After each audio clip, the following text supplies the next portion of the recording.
What's up, guys? It's your boy Norgoz, and I suck at YouTube videos. Let's see if I can not butcher this intro, okay? Alright, so this week's update in For Honor is that it's an update about an update that's not really an update, and that's the update. Did you catch that? Good. Alright. So this week in For Honor, a new patch of 1.04 was implemented, and there was a few things that were changed and rather addressed. On all platforms, various bug fixes were implemented to improve performance and match stability. Now, it does seem to be a little bit of an improvement, but time will tell. They did address the Conquer graphical glitch where his flail was literally flailing all over the place. The male only, the female did not have this problem. Xbox One specifically did have an issue with people being able to invite and be invited to games. That has been addressed. And they added the functionality to enable and disable invites so that you're not getting spammed with invites, which I think is good. Now, this brings me to the part in the video where I say, again, that's the update. There was no microtransaction cosmetic items, and maybe they're reevaluating this, and that's what I'm trying to get to is last week, we did have new emotes put into the game. They were 7,000 steel each, whereas before, everything in the game up to that point was no more than 5,000 steel, unless you purchased the unique character costumes with emotes and helmets and full armor. That's 15,000, but I digress. 5,000 for everything else. I thought that was a good number. I thought that was the sweet spot. I didn't see any problem with that. 7,000, however, is just getting a little too much, and it does raise the question of, is Ubisoft getting just a little bit too greedy? Maybe, maybe not. That's what I want to talk about. One of the developers did actually address this in the live stream that happened this week, which I actually can't find the recording on Twitch, so I'm not sure on what platform this was done. Developer Damian Kaiken responded to the controversy because somebody did do the math, crunched some numbers, and determined that if you don't do the microtransactions with real currency, it may take you years to unlock everything in the game. If you wanted to unlock everything in the game right now, it cost you about $700. That's a little too much.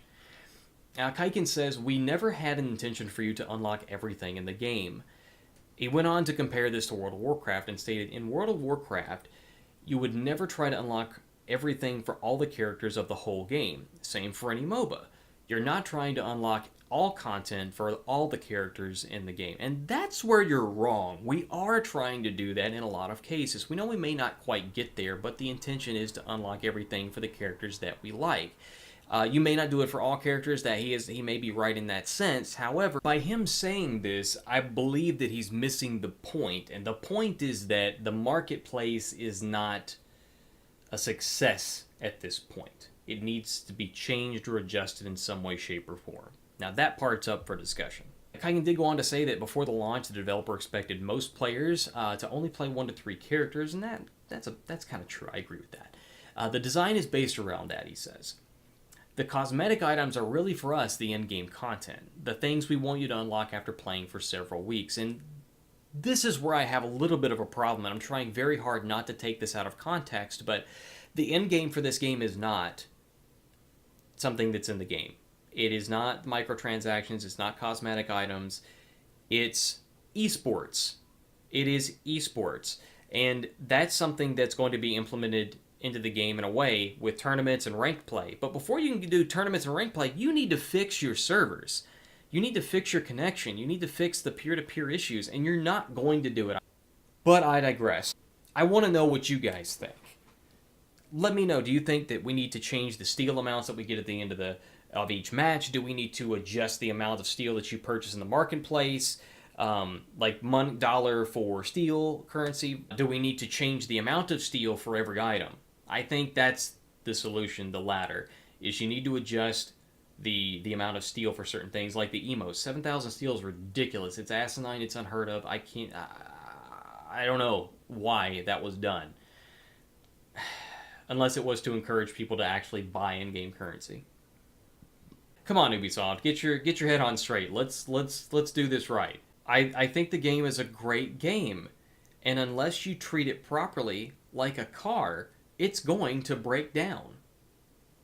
It's gonna happen. So take care of it, please. Oil it, lube it, change the timing belt. You know, let's let's take care of the game. All right, that's it for me, guys. Let me know what you guys think in the comments below. I'll see you in the next video. If the video sucked, you know what to do. But if you liked it, then go ahead and thumbs up, subscribe, and I'll see you next time.